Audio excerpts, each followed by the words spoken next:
สวัสดีครับสมาชิกทุกท่านนะครับยินดีต้อนรับทุกท่านเข้าสู่ช่อง VP ธรรมดานะ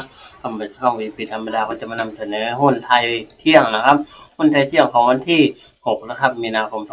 2569นะหุ้นไทยก็คือเลขจากตลาดหลักทรัพย์แห่งประเทศไทยนะครับจะมีให้ชมวันละ4รอบนะครับหุ้นไทยเช้า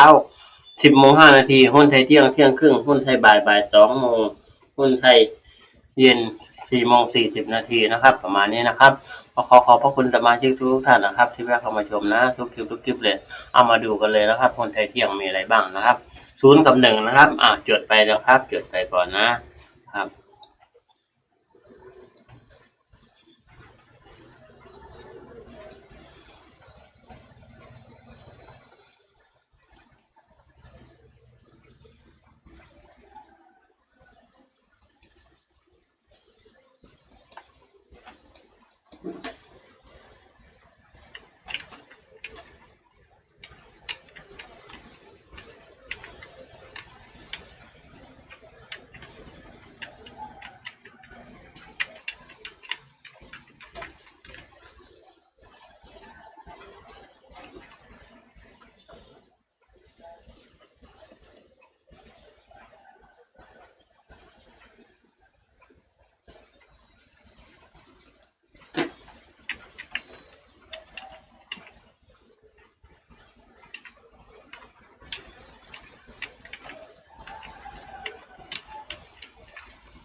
ครับตามนี้นะครับตามนี้เนาะครับขอให้ทุกท่านโชคดี